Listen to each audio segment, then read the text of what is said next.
challenge of the Chinese Communist Party and the threat that it poses to the United States and our allies is of critical importance to us right now. I think in the long term, in terms of American security policy, China is going to be a much more powerful country than Russia. There's no country that presents a broader, more comprehensive threat to America's innovation, to our economic security, and to our democratic ideas than China does. I believe we've got to live in reality. Communist China, it wants to control the entire world, including Americans. Let's be clear, the Chinese Communist Party is a Marxist-Leninist organization. The party, General Secretary Xi Jinping, sees himself as Joseph Stalin's successor. China's a longer-term threat, and we need to be very clear-eyed about what they are and what they aren't. They're not our partner. They're never going to be our partner under the existing leadership team. Under President Xi's rule, the Chinese Communist Party is heading even faster and further in the wrong direction. More internal repression, more predatory economic practices, more heavy-handedness, and most concerning for me, a more aggressive military posture. For China, success is a zero-sum game. China is going to eat our lunch? Come on, man. I mean, they're not bad folks, but guess what? They're not a competition for us. On the surface, that's a really puzzling thing to say. Joe Biden's saying China is not really a threat. China is America's chief rival on the global stage, and nobody should know that better than Joe Biden. I mean, during the Obama-Biden administration, they actually recalibrated foreign policy to contain China. It was called the pivot. China has never loomed larger in our lives. Think about it. The economy, trade, espionage, now COVID-19. China has said openly that they want to supplant us as the world's superpower. But Joe Biden talks about China differently. China is not our enemy. Not a problem. What are we worried about? Come on, man. He doesn't see them as a threat. And I believed then what I believe now, that a rising China is a positive development.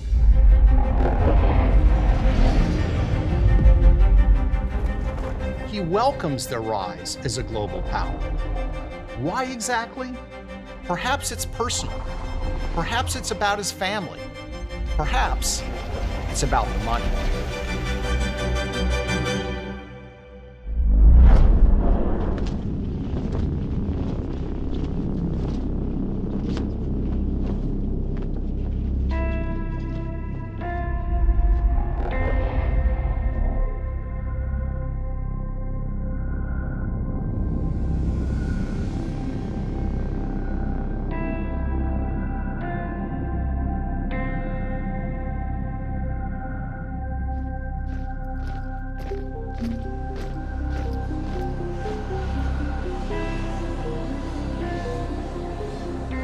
December 2013, Vice President Joe Biden is arriving in Beijing for a series of sensitive meetings with Chinese officials.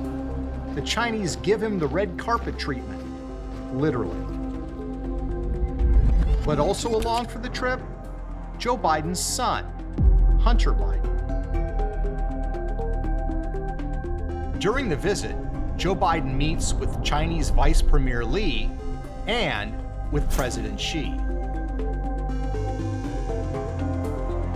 A 2013 trip to China getting new attention this morning, not for what Joe Biden did, but for who he brought with him. And what was Hunter Biden doing? We're not sure. He doesn't appear in many pictures of the official festivities.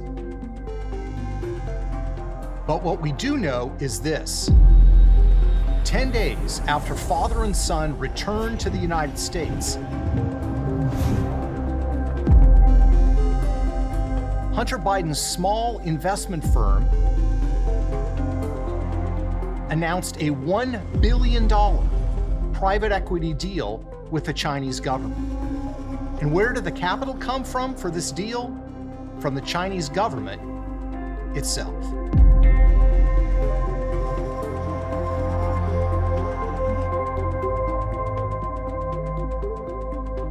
Unknown to the press back then, Hunter Biden was forming a Chinese private equity fund, planning to raise money, including from Chinese investors. Years later, Hunter Biden acknowledged that during the trip, he met with a Chinese banker, which his spokesperson describes as a social visit, not a business one. I believe then, and I'm even more convinced now, that a rising China is an incredibly positive development for not only China, but the United States and the rest of the world.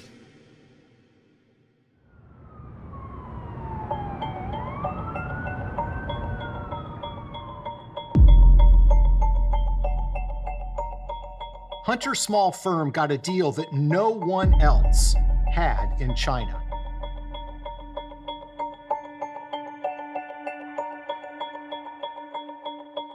Not Morgan Stanley, Goldman Sachs, Deutsche Bank, or UBS.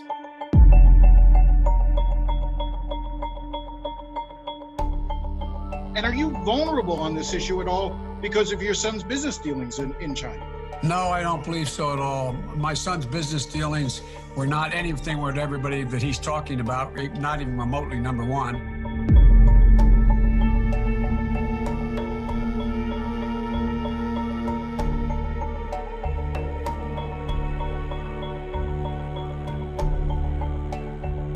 What's interesting is Hunter Biden had no real background in China, in finance, or private equity. In fact, Hunter had what might be called a spotty resume. A couple of youthful jobs, owing directly to his father's influence. He was once made a director of Amtrak based on the fact that he'd ridden on trains. He'd been addicted to crack cocaine, had an unsettled domestic life, and a brief attempt at a naval career ended with a discharge over drug use.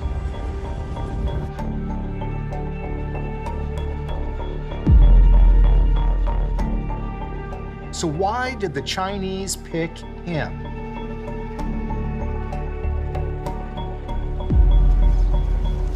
Spring 2017.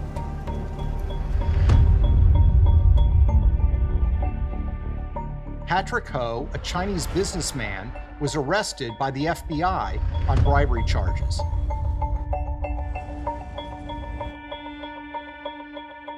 He worked for a Chinese energy company with close ties to the Chinese military.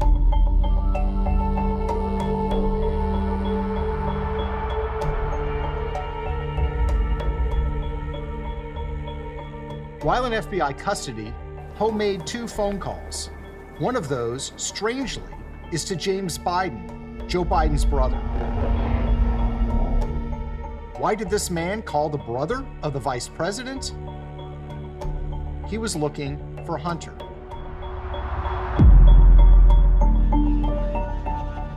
This is the remarkable and largely hidden story of the secret financial relationship between the Biden family and the Chinese government. It's a relationship that grew while Joe Biden was Vice President of the United States. And shortly after he was appointed the point person on U.S. policy towards China. Our investigation is based on corporate records, financial documents, legal briefings, and court papers. It's the story of the second most powerful man in the world at the time, and how his family was striking deals with America's chief rival on the global stage, the People's Republic of China.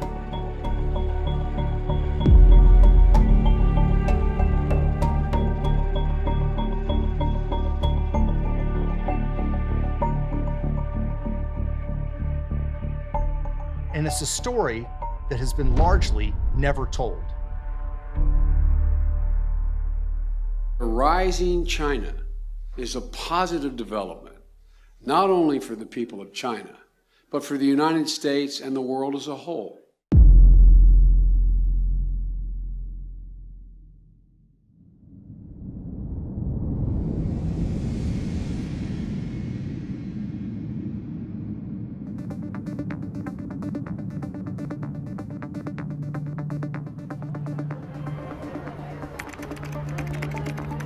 January 2009. Joe Biden is inaugurated Vice President of the United States. I, Joseph Robinette Biden Jr., do solemnly swear that I will... It was a remarkable moment for Biden, who had spent more than 35 years in the United States Senate. Born to a family of modest means in Scranton, Pennsylvania, he would become known as Lunch Bucket Joe. He joined the political world early and won election to the United States Senate at the ripe age of 29. He was sworn into office just 6 weeks after reaching the constitutionally required age of 30. From its earliest days, Biden's political career was not just about Joe, but about the larger Biden family. Politics was a family business. When Joe did well, the family did well. Joe's sister, Valerie Biden, became a political consultant who was hired by Joe's many campaigns. Brothers Frank and James became involved in securing government contracts and deals overseas with foreign governments. Joe's son Hunter became a Washington lobbyist, representing clients from Delaware, the state that his father represented in the U.S. Senate.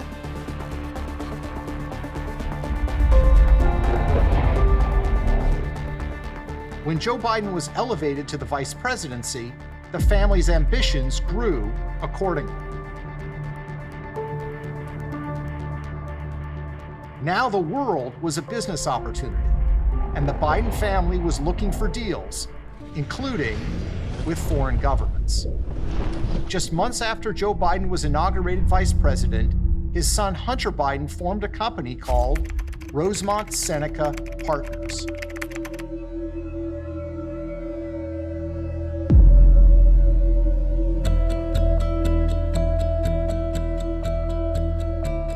His partners had useful connections. One was Christopher Hines,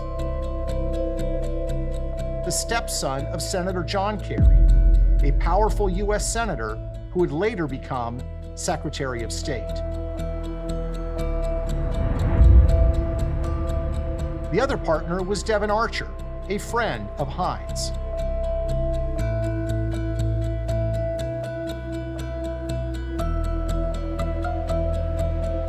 Rosemont is the name of the Hines family's 90-acre estate outside of Fox Chapel, Pennsylvania.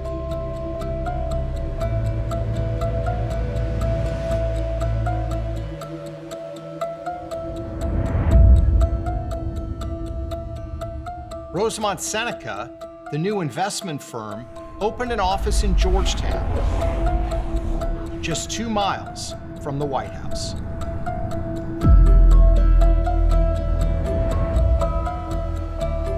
Outside of Fox Chapel, Pennsylvania. One of Hunter Biden's big scores was a controversial deal he landed in the troubled nation of Ukraine. In 2014, the Ukrainian government fell, and Joe Biden became America's point man for the troubled country.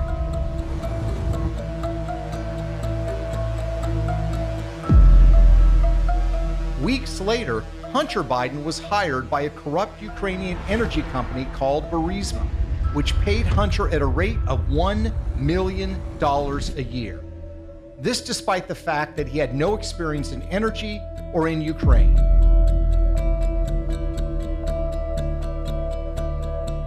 If your last name wasn't Biden, do you think you would have been asked to be on the board of Burisma? I don't know. Probably not.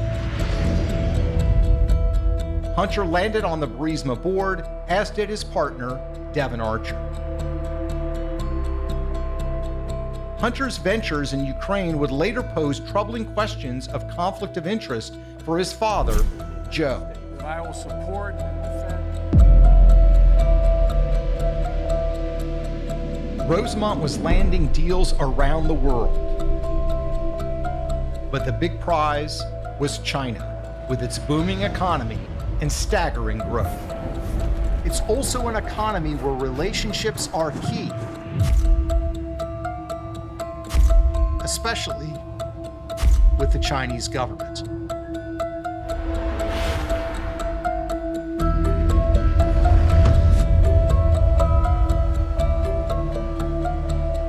And I'd like now to raise our glass in a toast to many more generations of friendship and peace.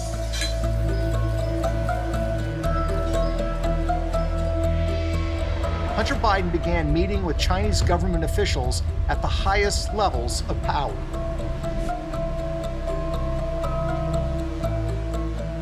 He had no background in China, little background in finance. Hunter's previous job had been as a lobbyist for an online gambling company located in Europe. But now, doors were opening to Hunter in China. Often, Hunter's meetings coincided almost directly with his father's high-level diplomacy with Chinese leaders. In April 2010, for example, Vice President Joe Biden met with the Chinese president at the Nuclear Security Summit in Washington, D.C. But at virtually the same time, halfway around the world, Hunter Biden was in China, meeting with government officials looking for financial deals. Who exactly was Hunter Biden meeting with? Only some of the most powerful finance officials in China. Hunter spent 2 days meeting with the top executives from China's sovereign wealth fund, Social Security fund, and largest banks. Hunter even posed with them for a series of pictures. So how did Hunter get these meetings? One Chinese website's account of the meeting touted that Chinese officials extended their warm welcome to Hunter Biden, quote, second son of the now Vice President, Joe Biden. In other words, Hunter got these meetings because of who his father was, Vice President of the United States. I don't think that there's a lot of things that would have happened in my life that if my last name wasn't Biden.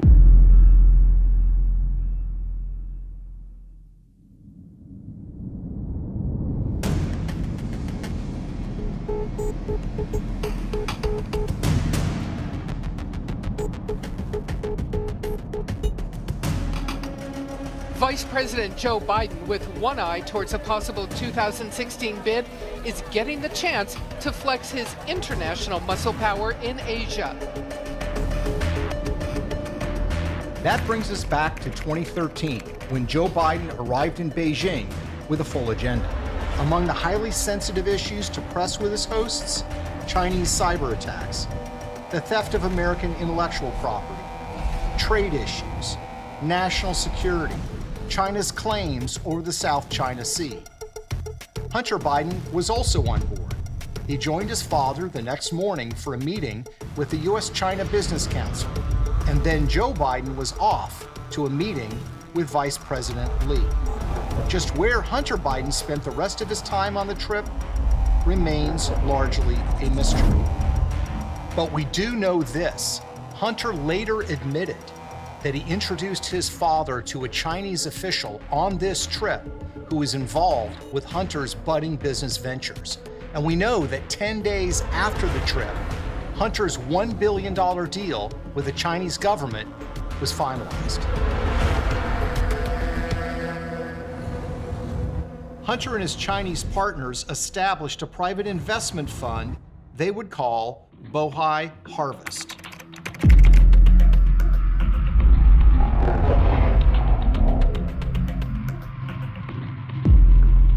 The Chinese government provided the money.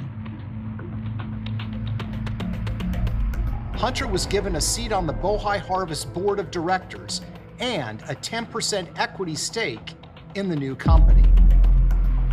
Devin Archer, his business partner, was appointed vice chairman. The new firm enjoyed an unusual and special status in China, operating through the Shanghai Free Trade Zone.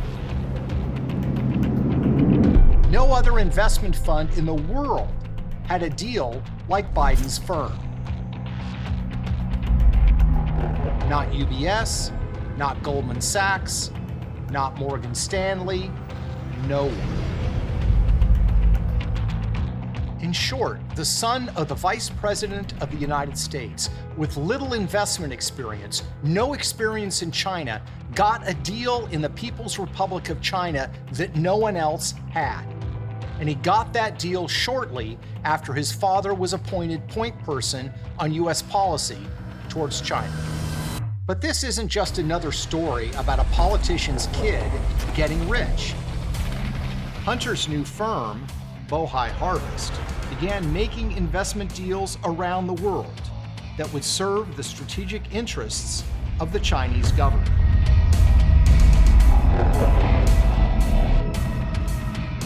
And that's what makes this deal so troubling. That's a bold thing to say, but it's true. This new firm started making investment deals that would serve the strategic interests of the Chinese military.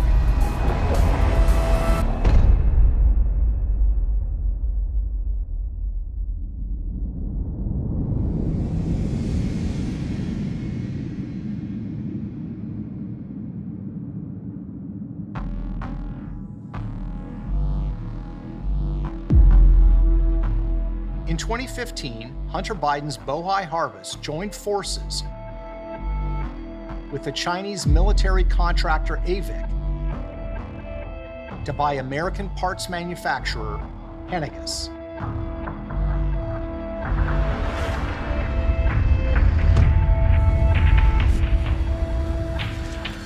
RezNG's technology is considered dual use, meaning it can be used for commercial and military purposes. And deals like these require approval of the highest levels of the federal government. Hunter Biden's partner in the RezNG deal, the Chinese aviation giant AVIC, was notorious for its history of stealing U.S. military technologies to build their own fighter jets and drones. But in September 2015, AVIC bought 51% of RezNG. And Hunter Biden's Bohai Harvest bought the other 49%.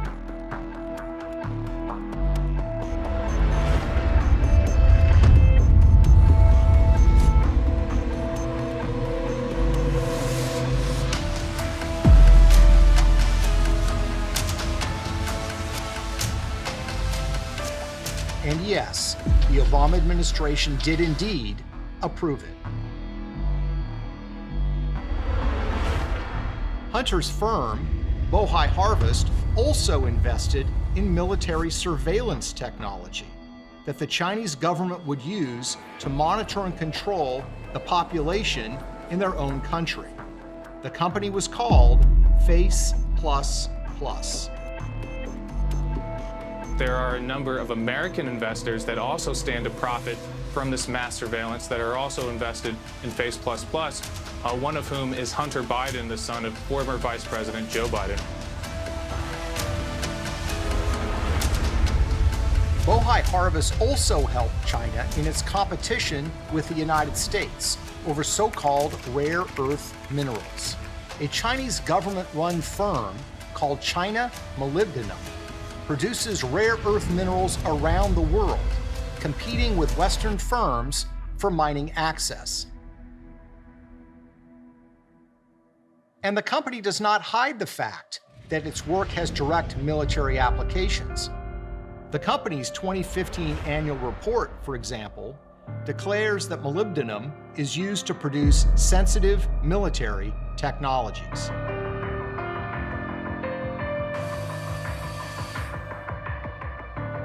What's fascinating is that while Hunter Biden and his firm were helping Beijing in the race to acquire rare earth minerals, his father's administration was actually fighting them. In 2012, President Obama announced that the United States was filing a complaint with the World Trade Organization because China was trying to control the global market. In 2014, the World Trade Organization agreed that China was trying to do so. Yet, 2 years later, Hunter's firm joined with China Molybdenum and announced that together they were buying more than half of one of the largest copper mines in the world. And so while the Obama administration was competing with China in the race for rare earth minerals, Hunter Biden and his firm were actually helping Beijing win that race. But there was an even more troubling deal. In December 2014, Hunter's firm became an anchor investor in a company called China General Nuclear, or CGN. CGN had been wholly owned by the Chinese government, but it was now selling off a minority stake to a favored investor. Hunter Biden presumably didn't realize that when his company was investing in CGN, they were investing in a company that was under FBI investigation for stealing U.S. nuclear secrets. In fact, less than 18 months after Hunter's Chinese firm invested in China General, a nuclear engineer named Alan Ho and the company were charged by the U.S. Justice Department with stealing nuclear secrets from the United States. According to the FBI, Ho had been working under the direction of China General to steal American nuclear secrets since 1998. It's not clear whether the FBI or the Obama Justice Department knew that Joe Biden's family was actually involved with CGN. But what is clear is that China has been trying to steal American nuclear secrets for a long time. Is it really that crazy to think that by partnering with the son of the vice president, they were trying to buy them too? And make no mistake, these firms Hunter was dealing with are directly tied to the Chinese military. In June 2020, the U.S. Department of Defense released a list of companies doing business in the United States that were known to be connected to the Chinese military. On that list, AVIC and CGN. But the Bidens weren't done cutting deals in China.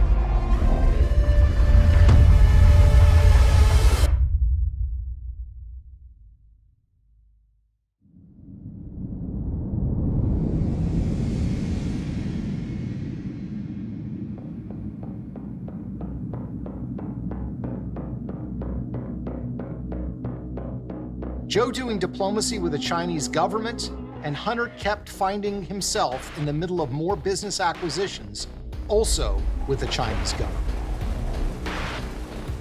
A confident China was on the march, asserting its power and flexing its muscles. China had promised the world that it wasn't going to militarize the area, but they went ahead and did so anyway. The Chinese aggression was aimed at America, too.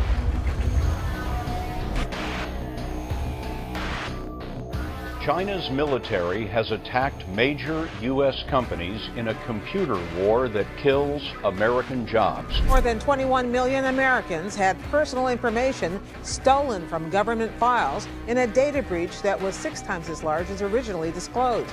The information was hacked from the Office of Personnel Management, or OPM, which said today it is highly likely that anyone who went through background checks to apply for a government position since 2000 was affected.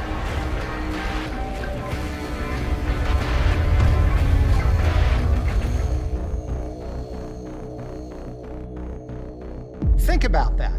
The Chinese government had hacked an American government website and taken information from millions of American government workers. Highly sensitive private information. It was a crime taken very seriously by our federal government. And what was Hunter Biden doing? He was looking for more commercial deals with the Chinese.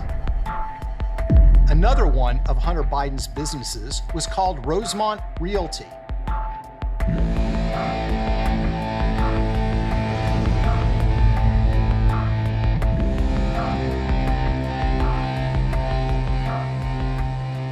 co-founded with Devon Archer, who is the chairman of the firm.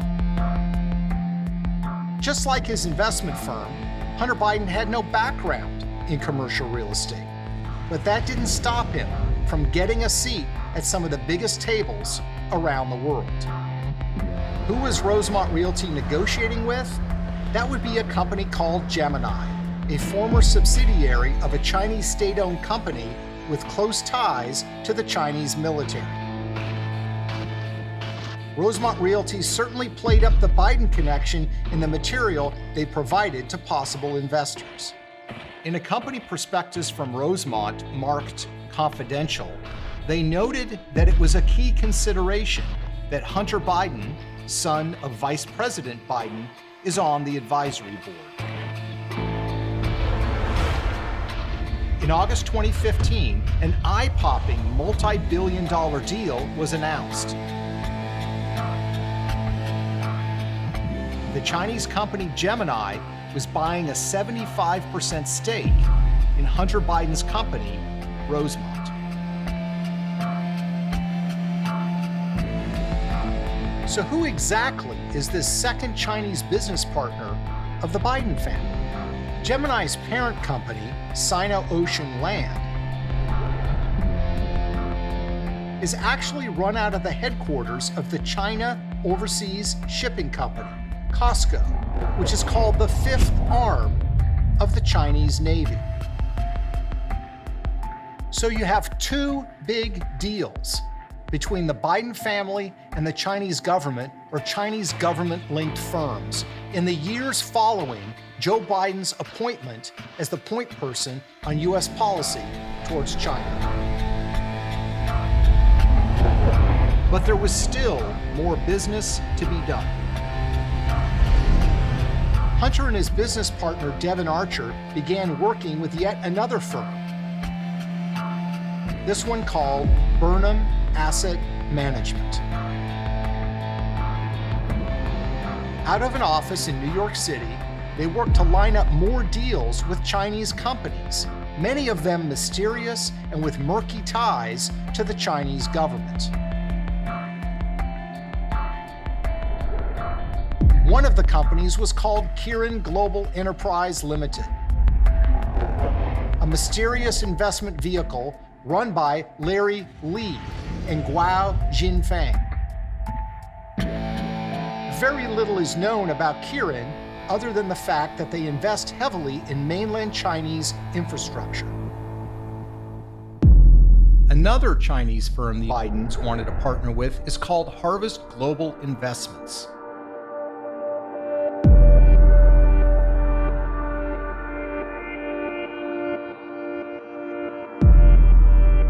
Which is linked to the Chinese government. How much money did the Biden family make from these deals? How deep do their ties to the Chinese government run? We can't know for sure, but consider this. In 2017, a Chinese executive was arrested by the FBI in New York on charges of money laundering and violating the Foreign Corrupt Practices Act. Patrick Ho was an assistant to a Chinese oil tycoon who ran CEFC China Energy, which had strong ties to the Chinese military. When Ho was arrested, one of the first calls he made was to James Biden, Joe's brother. When asked by the New York Times about the call, James Biden says that Ho was actually calling to get Hunter Biden's phone number. Patrick Ho was charged and convicted and went to jail for those charges. Why exactly was he calling Hunter Biden? What sort of help was he expecting?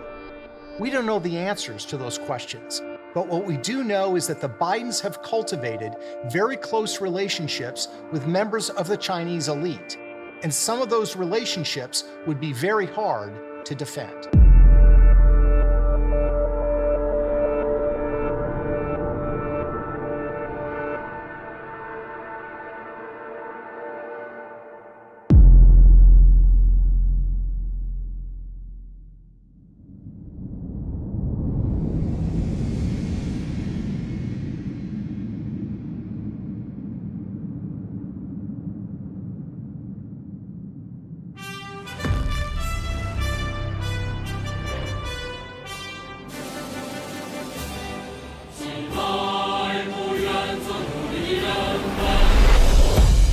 So what do we know? We know that the Biden family has a series of lucrative deals with the Chinese government. We know that these deals came despite a lack of experience by the Bidens in the areas they covered. We know that they happened while Joe Biden was steering U.S. foreign policy towards China. We also know that these deals didn't just make the Bidens money, they had potentially dangerous consequences for our national security.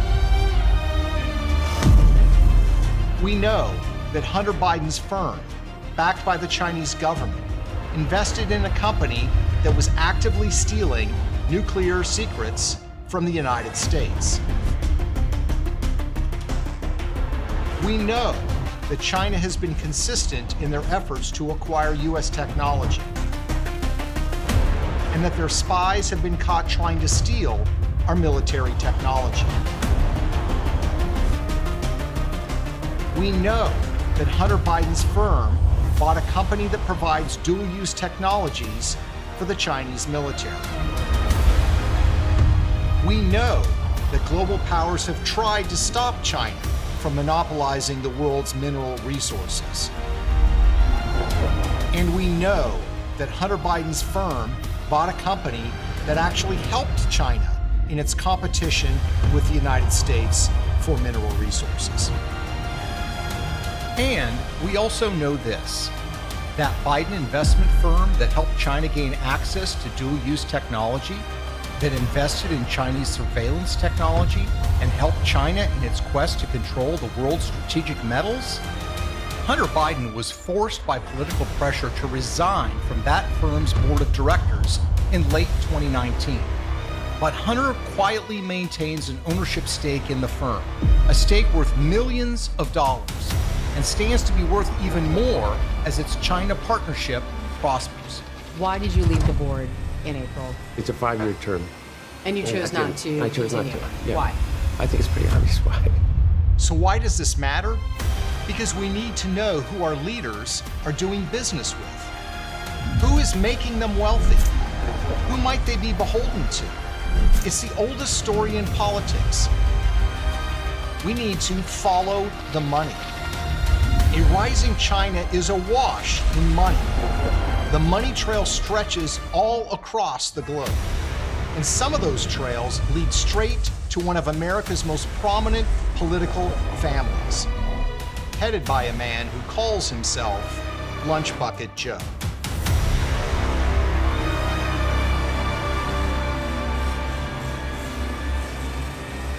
China is going to eat our lunch? Come on, man.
man.